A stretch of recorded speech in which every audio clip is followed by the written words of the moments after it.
হাজার হাজার বছর আগে মানুষ এমন সব স্থাপনা তৈরি করেছিল যেগুলোর সামনে দাঁড়ালে আজকের প্রযুক্তিও যেন হার মেনে যায়। পাথরের বিশাল মূর্তি, পাহাড় কেটে বানানো নগরী, মাটির নিচে লুকিয়ে থাকা হাজারো যোদ্ধা। কিন্তু এগুলো কিভাবে তৈরি হয়েছিল আর কেনই বা তৈরি করা হয়েছিল? কিছু স্থাপনার রহস্য আজও পুরোপুরি জানা যায়নি। আজকের ভিডিওতে দেখাবো পৃথিবীর এমনই 10টি প্রাচীন বিস্ময় যেগুলোর গল্প শুনলে আপনি সত্যিই অবাক হয়ে যাবেন।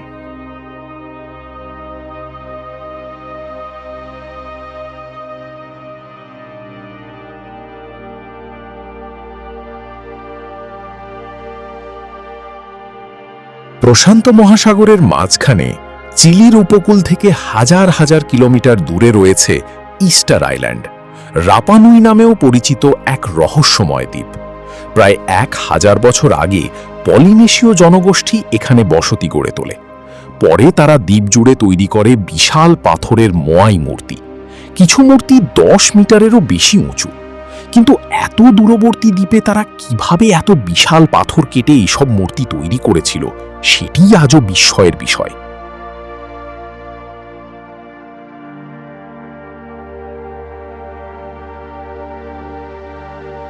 মোয়াই মূর্তিগুলো ছিল রাপা নুই সমাজের পূর্বপুরুষ ও নেতাদের স্মৃতির প্রতীক। দ্বীপের আগ্নেয় পাথর কেটে তৈরি এসব মূর্তি পরে বিশেষ পাথরের প্ল্যাটফর্মে স্থাপন করা হতো। একসময় দ্বীপে মানুষের সংখ্যা বেড়ে গেলেও বন উজাড়, সম্পদের চাপ ও সামাজিক পরিবর্তনে তাদের জীবন কঠিন হয়ে পড়ে। পরে ইউরোপীয়দের আগমনে আসে রোগ, সংঘাত ও জনসংখ্যার বিপর্যয়।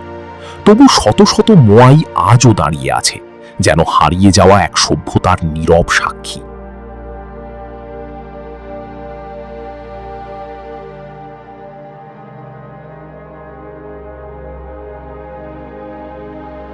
মেক্সিকোর পাহাড় ঘেরা মালিনালকো শহরের ওপরে রয়েছে এক অসাধারণ পাথর কাটা প্রত্নস্থল। 15 শতকের শেষ দিকে অ্যাজটেকরা পাহাড়ের ঢালে এই স্থাপনাগুলো তৈরি করে। সবচেয়ে বিস্ময়কর অংশটি হল পুরো একটি ধর্মীয় কমপ্লেক্স পাহাড়ের শক্ত পাথর কেটে সরাসরি তৈরি করা হয়েছিল। এখানে প্রশিক্ষণ নিত অ্যাজটেক সাম্রাজ্যের অভিজাত যোদ্ধারা। ঈগল ও জ্যাগুয়ার যোদ্ধাদের জন্য এটি ছিল গুরুত্বপূর্ণ এক প্রশিক্ষণ ও আনুষ্ঠানিক কেন্দ্র।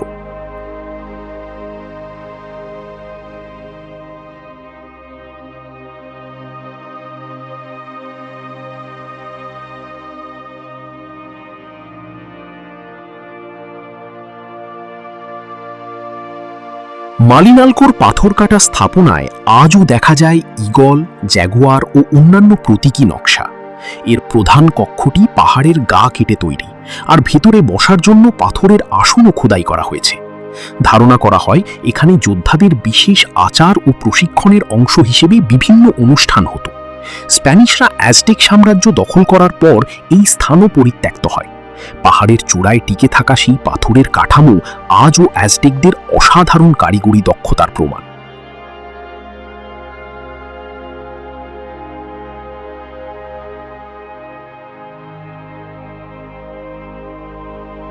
মিশরের নীল নদের তীরে লুক্সর শহরের বুকে দাঁড়িয়ে আছে লুক্সর ও কার্নাক, প্রাচীন থিবসের দুই বিশাল স্থাপনা। কার্নাকের নির্মাণ শুরু হয়েছিল প্রায় 4000 বছর আগে, আর পরবর্তী বহু শতাব্দী ধরে বিভিন্ন ফারাও এতে নতুন অংশ যোগ করেন। বিশাল স্তম্ভ, পাথরের প্রাচীর আর দীর্ঘ পথ মিলিয়ে এটি পরিণত হয় এক বিশাল কমপ্লেক্সে। আর লুক্সর মন্দিরের নির্মাণে গুরুত্বপূর্ণ ভূমিকা ছিল আমেনহোটেপ তৃতীয় ও রামেসিস দ্বিতীয়ের।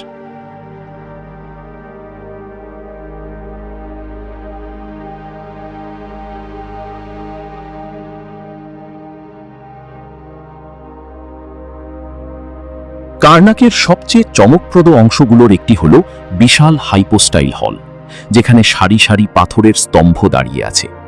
কিছু স্তম্ভ এত বিশাল যে তাদের সামনে মানুষকে ক্ষুদ্র মনে হয়। লুক্সর মন্দির আবার প্রাচীন থিবসের রাজকীয় অনুষ্ঠান ও শোভাযাত্রার সঙ্গে যুক্ত ছিল। দুই স্থাপনার মধ্যে ছিল দীর্ঘ স্ফিংসের পথ, যা একসময় মানুষ ও রাজকীয় শোভাযাত্রায় ব্যবহৃত হতো। হাজার বছর পেরিয়ে গেলেও এই স্থাপনাগুলো মিশরের প্রাচীন শক্তি ও স্থাপত্য দক্ষতার সাক্ষ্য হয়ে আছে।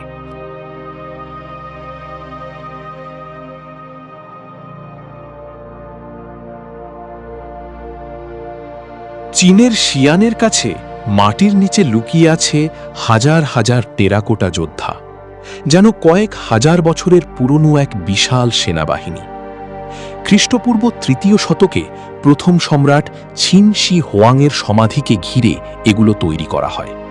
প্রতিটি যোদ্ধার মুখ, চুল, পোশাক ও ভঙ্গিতে রয়েছে আলাদা বৈশিষ্ট্য। পদাতিক, তীরন্দাজ, ঘোড়সওয়ার ও রথসহ পুরো বাহিনীকে এমনভাবে সাজানো হয়েছিল যেন মৃত্যুর পরও সম্রাটের সাম্রাজ্যকে পাহারা দিতে পারে।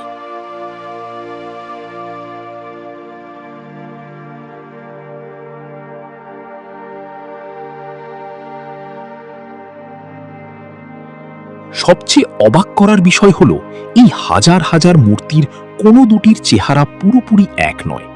কারো গোঁফ, কারো চুলের ধরন, আবার কারো মুখের অভিব্যক্তিও আলাদা। ধারণা করা হয় বিশাল এই প্রকল্পে কাজ করেছিল হাজার হাজার শ্রমিক ও কারিগর। মূর্তিগুলো রং করা ছিল, তবে মাটির নিচ থেকে বের হওয়ার পর বাতাসের সংস্পর্শে সেই রং দ্রুত ফিকে হয়ে যায়। ১৯৭৪ সালে কৃষকরা কূপ খননের সময় প্রথম এই সেনাবাহিনীর সন্ধান পান, আর সেখান থেকেই বেরিয়ে আসে ইতিহাসের অন্যতম বিস্ময়কর আবিষ্কার।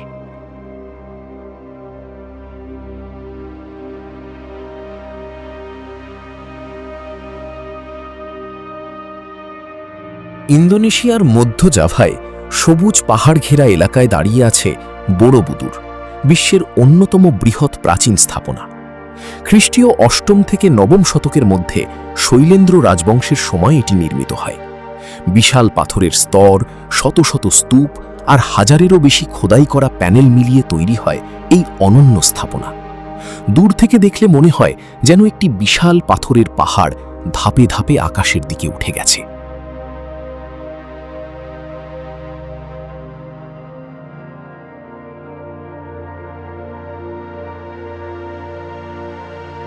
বড়বুদুরের দেয়াল জুড়ে খোদাই করা আছে হাজারেরও বেশি দৃশ্য, যেখানে ফুটে উঠেছে তৎকালীন মানুষের জীবন, পোশাক, নৌযাত্রা, বাণিজ্য ও নানা কাহিনী। পাথরের প্রতিটি স্তর পেরিয়ে ওপরে উঠতে উঠতে বদলে যায় স্থাপত্যের বিন্যাস। সবচেয়ে উপরে রয়েছে বড় কেন্দ্রীয় স্তূপ, যার চারপাশে জালের মতো নকশার ভেতর ছোট ছোট স্তূপ দেখা যায়। শতাব্দীর পর শতাব্দী ধরে আগ্নেয় ছাই ও জঙ্গলের আড়ালে চাপা পড়ে থাকার পর ১৯ শতকে এটি আবার বিশ্বের সামনে উঠে আসে।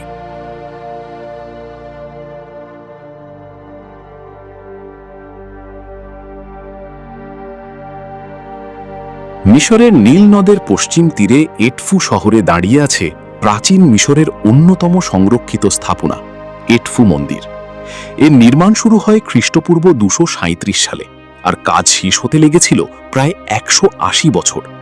টলেমীয় শাসকেরা এটি নির্মাণ করেন, আর বিশাল পাথরের দেয়াল ও স্তম্ভে ফুটিয়ে তোলা হয়েছিল তাদের সময়ের রাজকীয় শক্তি। প্রায় ৩৬ মিটার উঁচু প্রবেশদ্বার পেরিয়ে ভেতরে ঢুকলে দেখা যায় বিশাল প্রাঙ্গণ ও দীর্ঘ পাথরের হল।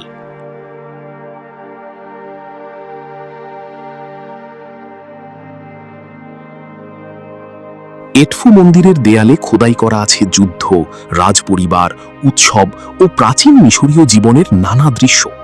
পাথরের গায়ে থাকা অসংখ্য হায়ারোগ্লিফ থেকে জানা যায় তৎকালীন শাসন ব্যবস্থা ও বিভিন্ন আচার সম্পর্কে গুরুত্বপূর্ণ তথ্য। শতাব্দীর পর শতাব্দী ধরে বালু ও মাটির নিচে চাপা পড়ায় স্থাপনাটি অনেকটাই অক্ষত ছিল। পরে ১৯ শতকে প্রত্নতাত্ত্বিক অগুস্তো মারিয়েতের নেতৃত্বে খননের মাধ্যমে এটি আবার দৃশ্যমান হয়। আজও এডফু মন্দির প্রাচীন মিশরের স্থাপত্য দক্ষতার এক অসাধারণ নিদর্শন।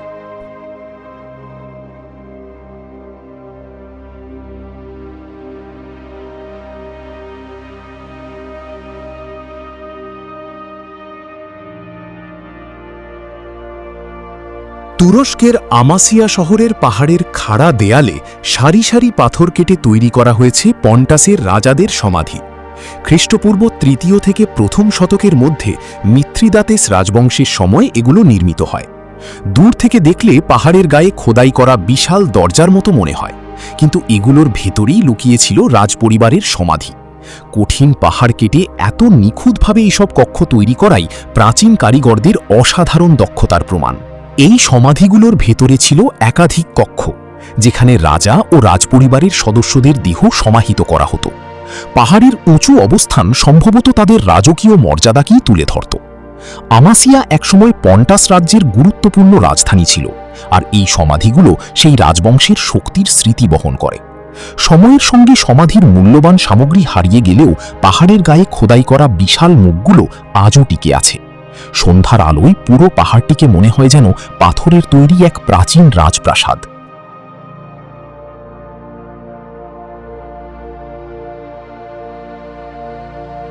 চীনের শিনজিয়াং অঞ্চলে দুই নদীর মাঝের উঁচু ভূমিতে দাঁড়িয়ে আছে জিয়াওহে, প্রাচীন সিল্ক রোডের এক বিস্ময়কর নগরী।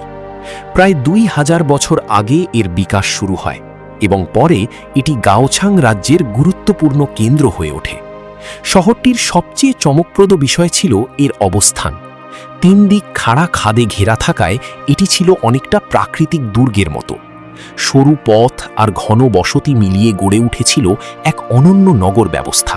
জিয়াওহের আরেকটি বিস্ময় হল বেশিরভাগ ভবন পাথর জোড়া দিয়ে নয়, মাটি কেটে ও খুঁড়ে তৈরি করা হয়েছিল।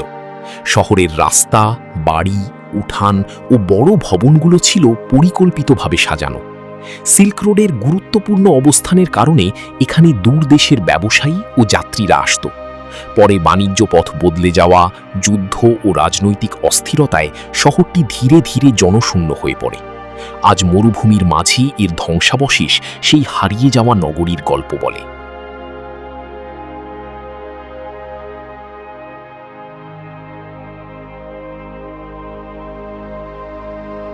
মেক্সিকোর ইউকাতান উপদ্বীপের ঘন জঙ্গলের মাঝখানে আজও দাঁড়িয়ে আছে কোবা, প্রাচীন মায়াদের এক বিশাল নগরীর ধ্বংসাবশেষ। প্রায় 2000 বছর আগে এখানে বসতি গড়ে ওঠে, আর খ্রিস্টীয় 600 থেকে 900 সালের মধ্যে শহরটি শক্তিশালী হয়ে ওঠে। একসময় এখানে ছিল হাজার হাজার স্থাপনা, কিন্তু সময়ের সঙ্গে সবুজ জঙ্গল ধীরে ধীরে সেগুলোকে ঢেকে ফেলে। আজও দূর থেকে দেখা যায় গাছপালার আড়াল ভেদ করে উঠে থাকা সেই প্রাচীন স্থাপনাগুলো।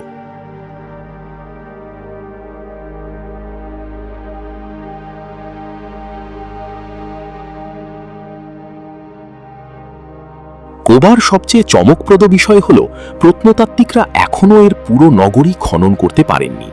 জঙ্গলের নিচে মাটির ঢিবির মতো দেখা অনেক অংশের ভেতরেও লুকিয়ে আছে প্রাচীন স্থাপনা। শহরের সবচেয়ে উঁচু কাঠামো নোহচ মূল প্রায় 42 মিটার উঁচু, যা চারপাশের গাছপালার ওপর মাথা তুলে দাঁড়িয়ে আছে। একসময় এখান দিয়ে চলত প্রাচীন পাথরের রাস্তা। আজ জঙ্গলের নীরবতার মাঝে দাঁড়িয়ে থাকা কোবা যেন এখনও তার হারিয়ে যাওয়া সভ্যতার গল্প লুকিয়ে রেখেছে।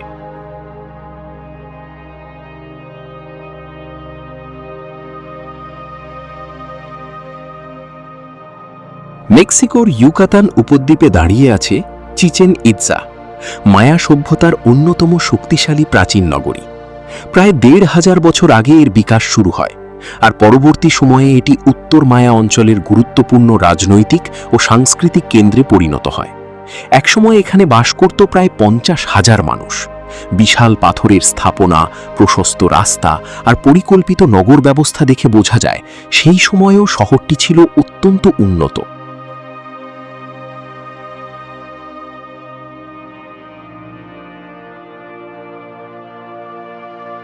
চিচেন ইৎসার সবচেয়ে বিস্ময়কর দিকগুলোর একটি হল এর বিশাল বল খেলার মাঠ, যা মেসো আমেরিকার মধ্যে অন্যতম বৃহৎ।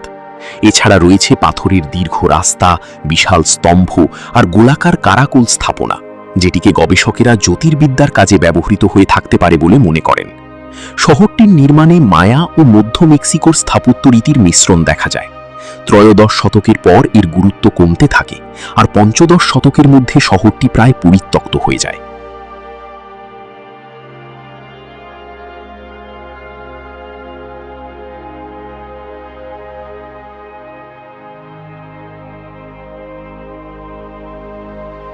আজকের মতো ভিডিওটি এখানেই শেষ করছি। ভিডিওটি ভালো লাগলে একটি লাইক দিন এবং চ্যানেলটি সাবস্ক্রাইব করে পাশে থাকুন। নতুন কোনো রহস্যময় স্থান ও অজানা ইতিহাস নিয়ে আবার দেখা হবে। সে পর্যন্ত ভালো থাকুন, সুস্থ থাকুন। আল্লাহ হাফেজ।